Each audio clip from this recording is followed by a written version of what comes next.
Hi, first grade. Hello, first grade. This is Mrs. Kunda, And Mr. DeStefano. and welcome to our very first Listen and Learn lesson on Class Dojo. So this is new for us as well as to you, so we're going to do the best we can. We'll have to change our lesson a little bit more than we normally do. And this is the first time Mr. DeStefano and Mrs. Kunda have done this, so we're just going to try the best we can. So we hope you'll hang out with us and listen to the stories. We're starting a new unit. We're starting a unit on fairy tales. So these are some nice stories that you can listen to at home with your family and friends. And we hope you enjoy them and think about them and continue learning with us. We also want you to be mindful that this is a quicker version of our Listen and Learn. So a lot of the stuff we normally do during Listen and Learn, it's harder to do online. So just keep that in mind. This will be a quicker version. Also, a quick shout out to Mrs. Sullivan's class, Mrs. B, Mrs. Parada. They will also be joining us today. Sure, as well if you have any brothers or sisters that are listening to the lesson, so welcome to them too. Yeah, and any other family members. So as I mentioned before, today we're going to start a new unit on fairy tales. So fairy tales are fiction stories. So think in your head, what does fiction mean? So if you said that something that is fiction is not real or fake or fantasy, you're correct. And fairy tales are fiction stories that often have certain characteristics. So they will have characters, which are people and animals in the story. They'll have a setting where the story takes place, and they'll also have a plot, what happens in the beginning, middle, and end, like most fiction stories. Fairy tales also have something magic. They often end with a happy ending, and they have things that could not happen in real life. So we'd like you to listen for those things as we read through the stories. All right, so we are going to go through some vocabulary. Now, Mrs. Kunda and Mr. DeStefano's group, I know that normally we do some hand movements to go with our vocabulary, so I want you to really listen close to what we are saying so you can do the hand movements at home as we read the story. All right, so our first vocabulary word is enchanted. So if something is enchanted, it's under a magic spell. So for example, if a prince gets turned into a frog, he would be considered to be enchanted.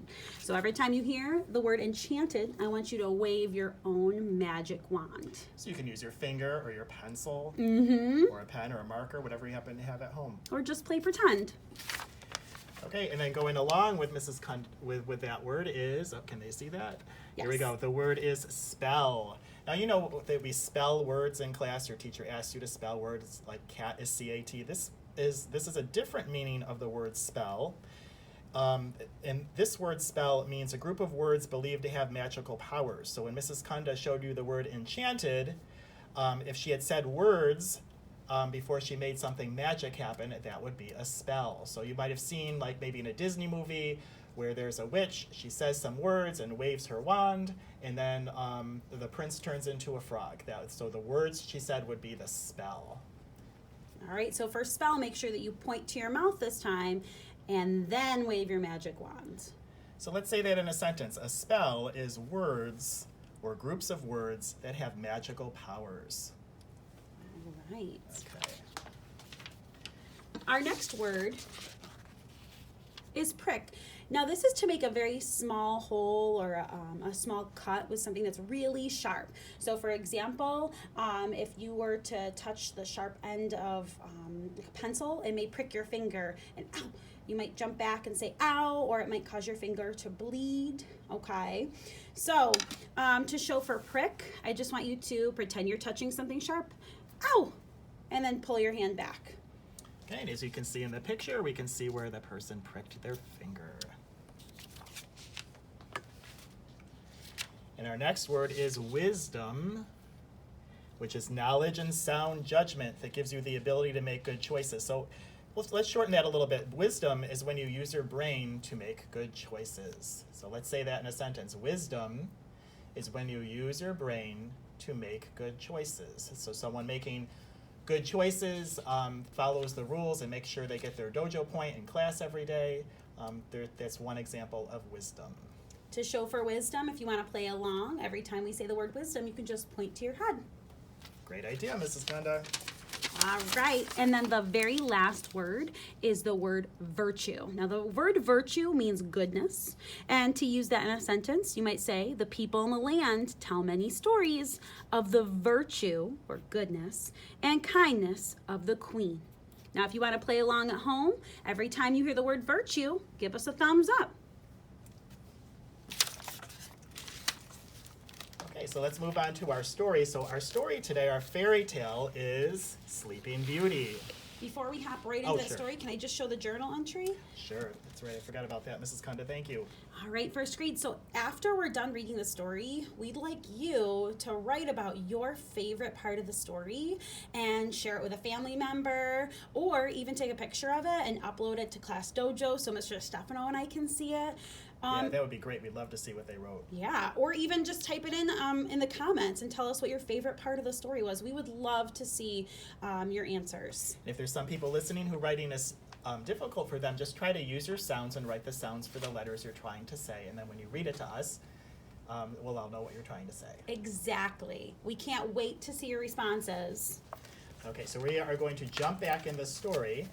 And besides thinking about what you're going to write about your favorite part of the story, we want you to think about, see if you can find some examples of magic, see if there's a happy ending, see what could not happen in real life. Those are some characteristics of fairy tales. And we also want to think about things that we normally think about for fiction stories. Who are the characters? That means who or what is in the story. What's the setting? Where does the story take place? And what is the plot? What happened at the beginning, the middle, the end? Maybe think about a problem, what's wrong in the story, the solution, how is it fixed? Okay. All right. All right. Ready, Mr. Stefano? Are you reading or am I reading? I think it's my turn today, so Perfect. I'll read, and Mrs. Kunda, feel free to jump in with questions at any time. I would be happy to. All right. I'll try to make this as normal as possible. Okay, here we go. Sleeping Beauty. Once upon a time, there lived a king and queen who for many years were very sad because they had no child. We've heard that in other stories before, haven't we? At last, a little daughter was born to them. There she is. Aww. And the king was so happy that he planned a great feast in the palace, to which he would invite all of his friends and relatives. Now, in his country, there were 13 fairies. Of course, the king wished to invite all of the fairies to the feast too, so they each might look kindly upon his child, and perhaps give the baby a special fairy gift. But as the king only had 12 gold plates for the fairies to eat from, it was decided that one fairy had to be left out. Wow, I can't imagine how that one fairy who gets left out must feel. Yeah, so why was the king leaving one fairy out, Mrs. Kunda? Do you remember? Well, it seems to me that he only had 12 gold plates for them to eat off of. But I don't know. Do you think there's a better choice that the king could have made, Mr. Stefano? Yeah, I wonder. Maybe our friends listening at home could think, if you were the king, what would you do differently so that you wouldn't have to leave that fairy out? I don't know. Maybe they have a better idea than the king. I wonder what's going to happen next. And then maybe you can think about also, how would you think the fairy that was left out might feel, and what might you say to make her feel better if you were one of the other fairies, if you couldn't come up with a better solution? Well, that's another thing that you can add down into the comments. What would you do if you're the left out fairy? Or how would you help the left out fairy? Okay, so in the next image we see a picture of a feast. A feast is a big fancy dinner. You'll notice there's food on the plates, and look at all the gold plates they have. And there we see the fairies at the top there too. The feast was held, and what a wonderful celebration it was. As it drew to an end, the fairies came forward to give the child their special gifts. One said to the child, "I give you the gift of virtue." What does virtue mean? It means goodness. So show your thumb up. That's great. So that you may be good. Another said, "I give you the gift of wisdom." What's wisdom? What is wisdom, Mr. DeStefano? So wisdom is using your brain to make good choices. Make sure you're pointing to your head to show wisdom. A third fairy gave the child the gift of beauty. A fourth gave her riches. And on it went, with each fairy giving everything in the world that one could wish for. Now, I just want to point out, let's count how many fairies are here. Let's go through this together. Count with me. 1, 2, 3, 4, 5, 6, 7, 8, 9, 10, 11, 12. Well, there are 12 fairies there, Mr. DeStefano. How many fairies are there actually in the kingdom? I think there were 13. I wonder where that 13th fairy is. I wonder how she's feeling too. Oh my goodness. I think that if I knew that all of my friends were invited to a party, I would feel really bad that I couldn't we go. all have sometimes when we feel left out, when Yeah. we feel like people are doing things that they didn't ask us to do it too. So we have to kind of think about that too in our real life so that we don't leave others out, because then they'll kind of feel like the fairy did in this story. Yeah, you need to be kinder than the king, right? All right. Uh-oh, that looks like the 13th fairy to me. Let's find out what happens. 11 of the 13 fairies had given their gifts, and the 12th was just about to speak when suddenly in came the 13th fairy, the one who had been left out. She was very angry, and she cried out in a loud voice, "When the princess is 15 years of age, she shall prick herself with a spindle and die." All right, so remember, what does prick mean? If you said it's a small poke onto like your finger or something, you are correct. And I do want to show this picture really quick because this is something you don't see very often nowadays. This is a spindle. Now, spindles were used a long time ago. You saw them, they were very common to see in people's homes. They were machines that you would use to make yarn. And keep that there for a second, Mrs. Kanda. Yes. So the spell, which were those words that have some more magical powers, said that Sleeping Beauty would prick her finger on a spindle and then die. But we don't want you to worry about that because we know that this is a fairy tale and fairy tales have happy endings. So we want you to think about, what do you think might happen? How might this story end happily as we continue? Right.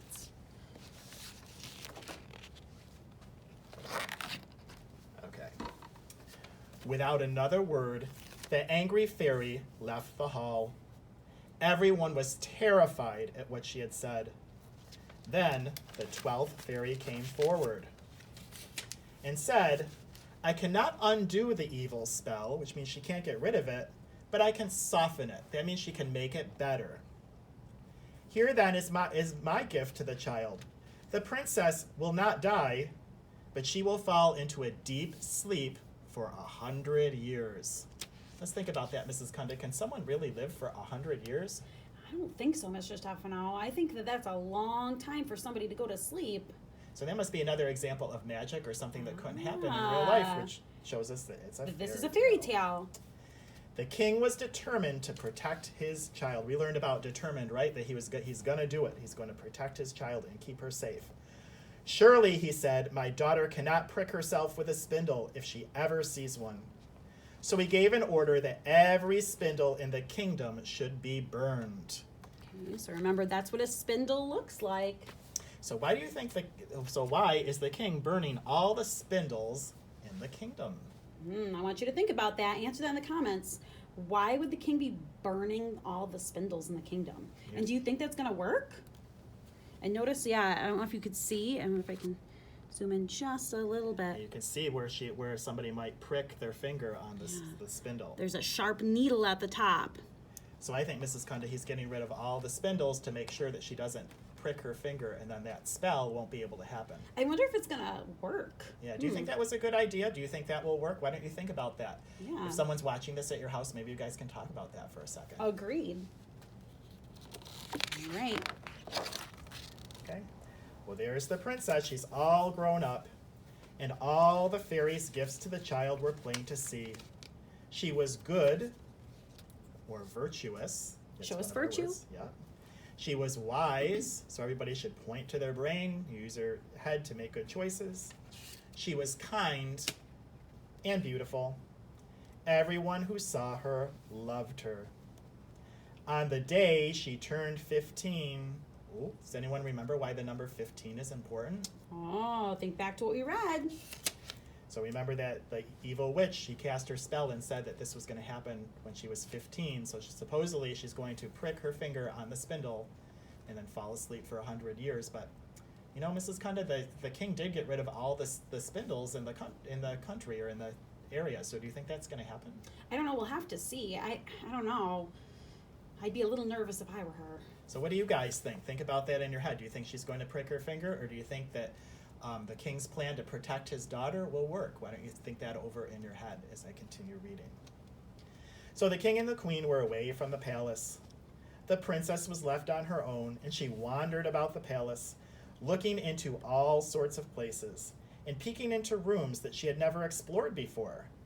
She climbed a narrow, winding stair that led to a little door with a rusty key sticking out of the lock. She turned the key, and the door opened, and there, in a little room, sat an old woman with a spinning wheel, busily spinning away. Uh-oh. Now, I'm a little confused, Mr. Stefano, because I thought the king burned all of the spindles. So there shouldn't be one anywhere in the kingdom, definitely not in the castle. Yeah, I'm kind of wondering, why is there one in the castle then? Could it be magic? Ooh. Well, I'm wondering. Could it have been part of a spell, maybe? Ooh. Well, what do you guys think is going to happen? Okay, so let's see. Let's find out. Good day, said the princess, entering the room. What are you doing? She asked, for she had never seen a spinning wheel before. Why hadn't she ever seen a spinning wheel before? Well, Mr. Stefano, she was a little baby when her father said that all the spinning wheels in the kingdom have to be burned. So, if he did a really good job making sure they're all burned, she probably never saw one before. Is that what you guys were thinking too? Yeah, hope so. That sounds good. I am spinning, said the old woman. The princess stretched forth her hand and asked, what is this thing that spins around so merrily? But hardly had she spoken when she pricked her finger on the spinning wheel. And in that very moment, guess what happened, Mrs. Kondai? What happened? She fell into a deep sleep. Oh no, just like the spell. And the spell said how long is she going to sleep for? 100 years. 100 years. Could you imagine sleeping for 100 years? Most of the time we sleep for about maybe an average of 8 hours a night. But 100 years, that's a long time. Okay, so let's move on to the next page. There she is, sound asleep. Wow, and I want you to look at that picture before we continue. Look at the animals there. What are they doing? Oh, it looks like they're all sleeping. Wow, I don't really remember that being part of the spell. I don't either. I wonder what happened. Oh, this must be some more of that magic. At the same time, sleep fell upon everyone in the palace. The king and queen, who had just come home and were in the great hall, fell fast asleep. The horses in their stalls, the dogs in the yard, the pigeons on the roof, and the flies on the wall all fell asleep. Oh, even the bugs fell asleep. Even the fire on the hearth went out. The wind stopped, and not a leaf fell from the trees. In time, a hedge of thorns began to grow around the castle. I think that's this here. Yeah, so it's the thorns starting to grow. Which grew thicker and higher every year. Why do you think they might have kept growing thicker and higher? Well, I don't know. Maybe it's part of the spell, or it just could be it's showing that a long time is passing and they're just growing. Yeah, and if everyone seems to be asleep here, there's nobody to cut them, is there? Oh, there's nobody there. So let's see. So they grew thicker and higher every year until at last nothing could be seen of the castle, not even the flags on the highest towers. Oh no. Well, if no one can see the castle, how is anyone going to know to come and save them? I wonder what's going to happen. I know, pretty soon it'll be camouflaged. Nobody No will one's even going to know it's it's there. So now we see Sleeping Beauty sleeping. As the years passed, stories spread throughout the land of a beautiful princess sleeping behind a wall of thorns. Many a young prince came, but none could break the thorns. I wonder why not. I don't know. But at long last, after many, many years, there came into the country a king's son who heard an old man tell that there was a castle standing behind the hedge of thorns, and there was a beautiful enchanted princess who lay sleeping. What does enchanted mean again? Well, enchanted means you're under a spell, right? And if you can see, she is sleeping. She's under a spell. And I mean, my goodness, to sleep for 100 years, there definitely would have to be some magic in that. The prince said, I shall make my way through and see the lovely princess. The old man warned him that many had tried and failed, but the prince would not listen. Do you think that this prince is going to get through? And if he does, why would he be able to get through and not another prince? Yeah, I wonder why all the other princes before couldn't get through. Yeah. Think about that. We'll come back to that after we read the next section. Oh, there's the prince. And ooh, do you see all the thorns? Must have been tough to get through to that castle. It really must have been. For now the 100 years were at an end, and the day had come for the sleeping princess to be awakened. So I'm going to save that for a little bit. A little bit later. When the prince drew near the hedge of thorns, it changed into a hedge of beautiful flowers, which bent aside to let him pass. I wonder why that happened. Now that sounds like it could be magic too, or something that doesn't happen in real life because, I don't think the thorns flowers can think don't for move themselves. away to Yeah. let us get through. When he reached the castle yard, he saw the horses and dogs lying asleep, and on the roof the pigeons were sitting with their heads under their wings. As he entered the castle and climbed the steps, the prince saw everyone still asleep. The king, the queen, the cook, the maids, everyone. All was so quiet that he could hear his own breathing. Wow. Do you think he's going to be able to break the spell? Let's find out. So what do you think? Can you tell from the picture? Did he break the spell? It looks like he did. It looks like he was successful. Let's find out how. And I think part of it too was, so we talked about why this prince was successful and the other princes weren't. Let's think about that. Today, at the day in the story, 100 years had passed. And if you think about it, how many years did Sleeping Beauty have to sleep? It was 100 years. He had just had really good timing. As the prince went up the narrow winding stair and came to the room where the princess was sleeping, at last the prince went up the narrow winding stair and came to the room where the princess was sleeping. When he saw her looking so lovely in her sleep, he could not turn his eyes away. He bent down and kissed her, and she opened her eyes and smiled at him. Together they went down the stairs, and they saw the king and queen waking up, and all the people in the castle waking up and looking at each other in great surprise. The horses in the yard got up and shook themselves. The dogs sprang up and wagged their tails. The pigeons on the roof flew into the fields. The flies on the wall buzzed and crept a little farther. Even the kitchen fire leapt up and blazed. At last, the wedding of the prince and princess was held with great feasting and rejoicing. And they lived happily together the rest of their days. There's our happy ending. And that's a part of a fairy tale. They have happy endings.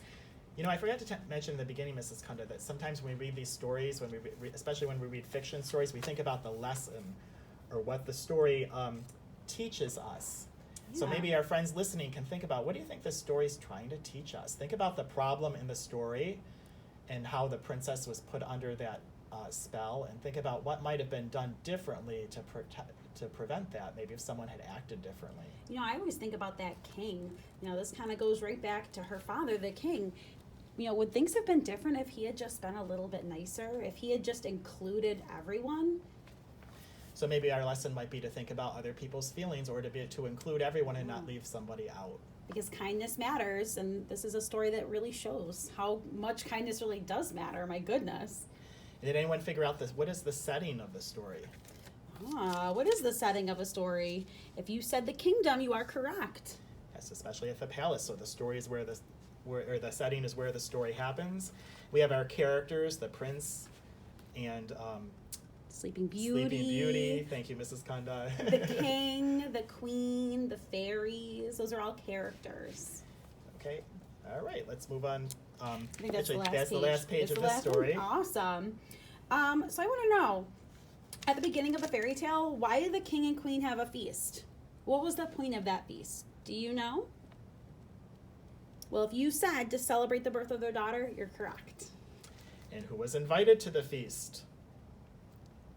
So we can think about friends, relatives, and 12 of the 13 fairies.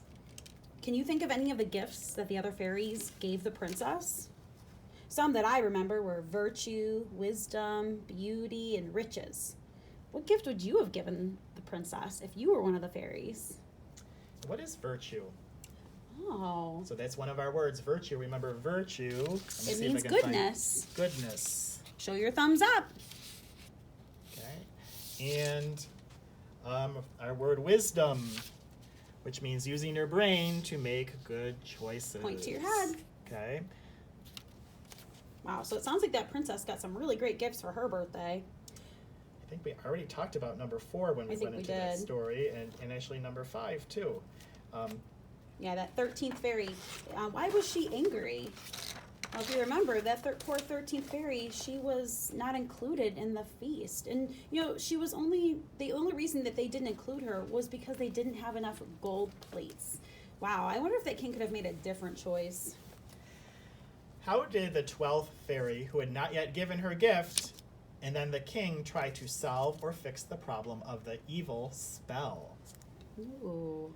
So, if we think about it, the 12th fairy, she said she couldn't get rid of the spell of the 13th fairy, but she was able to soften it, make it nicer. So instead of dying, the spell said the princess would fall asleep. And the king, remember the king got rid of all the spindles in the kingdom. He thought maybe if he got rid of all the spindles, if there's no spindles around, she wouldn't be able to prick her finger. All right. Now, what happens on the princess's 15th birthday when she finds that spindle? Well, if you remember from the story, she pricks her finger and she falls asleep. Thank goodness for that 12th fairy. And how does the fairy tale end? Oh, it has such a sweet ending. The prince, he finds his way into the castle after 100 years, and he kisses the princess, and she wakes up. And why is this fairy tale called Sleeping Beauty? What do you think? Well, she was a really beautiful princess, and she slept for 100 years. She got plenty of rest. She got plenty of rest. She must have been very well rested after that whole sleep. My goodness. Okay, guys, well, today's the end of our first story. We're going to try to get a couple more up for you, so please keep checking back here on Class Dojo. And please keep yourselves healthy. Make sure to keep a good distance from others. Make sure when you're coughing, cough into your elbow. When you blow your nose, make sure you wash your hands. Stay healthy. We miss you so much, and we hope that everyone is doing well. Yes, it's not the same without you sitting here listening to us on the floor. It certainly is not. Have a great day, everybody. Bye, first grade. Bye-bye.